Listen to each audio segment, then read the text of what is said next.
Top stocks ની વિગત જાણીએ સહયોગી નીરજ અને આરતી પાસેથી। ગુડ મોર્નિંગ અગેન નીરજ, કયા સ્ટોક્સ આજે ફોકસમાં રહેશે? જી ગુડ મોર્નિંગ। અને આજના દિવસે સૌથી પહેલાં જે સ્ટોક આપણે ખાસ ફોકસમાં રાખવાનો છે પ્રોટીન ઈ ગવર્મેન્ટ ટેકનોલોજીસનો છે, કારણ કે અહીંયા આજે કંપનીનો ઓએફએસ ખુલવા જઈ રહ્યો છે। હવે આજનો જે ઓએફએસ છે એ માત્ર ને માત્ર નોન રિટેલ માટે ખુલી રહ્યો છે। રિટેલ માટે સોમવારે આપણને આ ઓએફએસ ખુલતો દેખાશે અને ઓએફએસમાં એનએસસી ઇન્વેસ્ટમેન્ટ લગભગ 20.31% જેટલો હિસ્સો પોતાનો અહીંયાથી વેચવા જઈ રહી છે અને ઓએફએસ માટેની જે ફ્લોર પ્રાઇસ છે એ 1550 ખાસ કરીને નક્કી કરવામાં આવી છે। બેઝ ઇસ્યુ 10.16નો છે અને ગ્રીન શુ ઓપ્શન પણ અહીંયા 10.16નો રાખવામાં આવ્યો છે અને સોમવારે રિટેલ માટે આ ઓએફએસ ખુલવાનો છે, એટલે કદાચ આજે તમને અહીંયાથી થોડો ઘણો ઘટાડો આવતો જોવા મળી શકે સ્ટોકમાં ઓએફએસને પગલે, એટલે એના પર તમારે ખાસ એક ફોકસ રાખવાનો છે પ્રોટીન ઈ ગવર્મેન્ટ પર।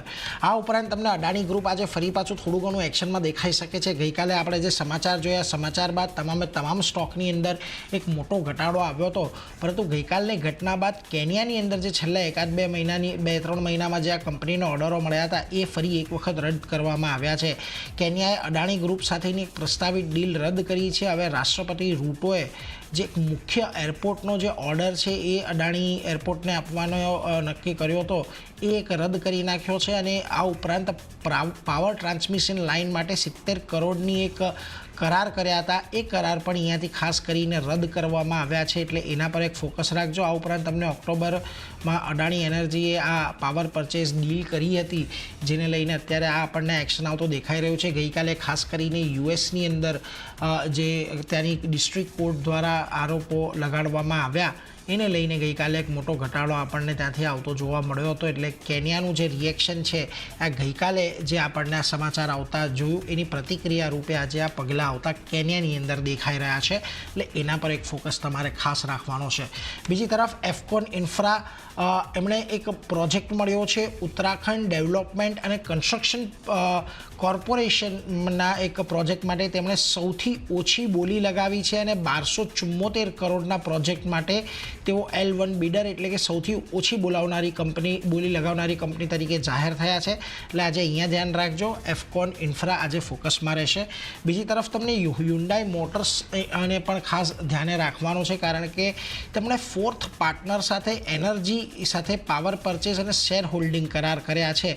હવે જો તમિલનાડુની અંદર લગભગ 2 રિન્યુએબલ પ્લાન્ટ માટેના આ કરાર છે અને આ જે પ્લાન્ટ છે એની અંદર હ્યુન્ડાઈ મોટર્સ 38 કરોડ રૂપિયાનું રોકાણ કરશે અને આ જે પ્લાન્ટ હશે તેની અંદર તેમનો 26% હિસ્સો હશે અને ફોર્થ પાર્ટનર એનર્જીનો લગભગ 74% હિસ્સો હશે, એટલે જો કેપ્ટિવ કન્ઝમ્પશન માટે જે કંપનીઓ પોતે રિન્યુએબલ્સના પ્લાન્ટ લગાવતી હોય છે એ જ પ્રકારનું છે, પરંતુ અહીંયા ખાલી ડિફરન્સ એટલો છે કે આ કંપનીએ ફોર્થ પાર્ટનર સાથે કરાર કરીને આ કરાર આધારિત તેઓ આ રોકાણ કરવા જઈ રહ્યા છે, એટલે હ્યુન્ડાઈ મોટર્સ પર આમ તો થોડી ઘણી લાંબા ગાળાની ઇમ્પેક્ટ છે આ, પરંતુ ચોક્કસથી સ્ટોક આજના દિવસે થોડો ઘણો પોઝિટિવ રહી શકે છે, એટલે એના પર એક ફોકસ રાખજો। તો તમારે આજના દિવસે પ્રોટીન ઈ ગવર્મેન્ટ કે જ્યાં ઓએફએસ ખુલી રહ્યો છે એના પર ધ્યાન રાખવાનું છે, હ્યુન્ડાઈ મોટર, એફકોન ઇન્ફ્રા આ બધા પર ખાસ આજના દિવસે ધ્યાન રાખવાનું છે। પરંતુ આરતી, તમારી પાસે પણ ઘણા સ્ટોક્સ છે, તમારી ખાસ ક્યાં નજર છે આજે? જે ઘણા સ્ટોક છે એલટીઆઈ માઇન્ડટ્રી સાથે શરૂઆત કરીએ તો પોઝિટિવ રિએક્શન અહીંયા જોવા મળી શકે છે। સમાચાર એ છે કે એલઆઈસીએ એલટીઆઈ માઇન્ડટ્રીમાં હિસ્સો વધાર્યો છે।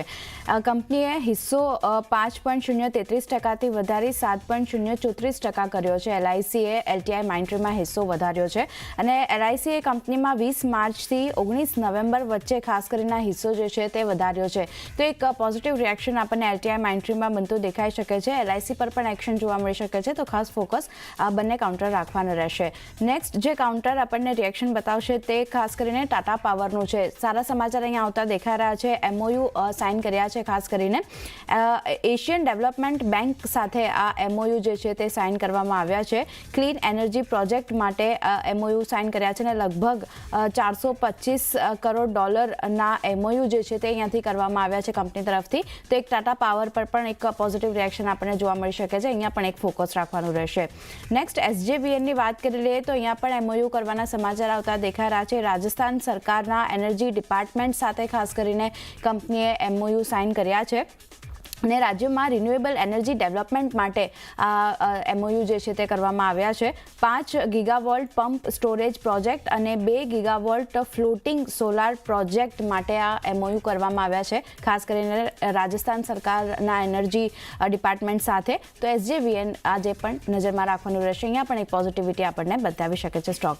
અને છેલ્લે નિપ્પોન લાઈફની વાત કરી લઈએ તો અહીંયા કરાર કરવાના સમાચાર આવતા દેખાઈ રહ્યા છે. કંપનીએ ખાસ કરીને વન પ્લેસ કમર્શિયલ સાથે કરાર કર્યા છે અને લગભગ 486 કરોડમાં કમર્શિયલ ઓફિસ સ્પેસ ખરીદવા માટે આ કરાર કરવામાં આવ્યા છે. તો એક નિપ્પોન લાઈફનું કાઉન્ટર પણ નજરમાં રાખવાનું રહેશે. અહીંયા પણ થોડી ઘણી પોઝિટિવિટી આપણને બનતી દેખાઈ શકે છે.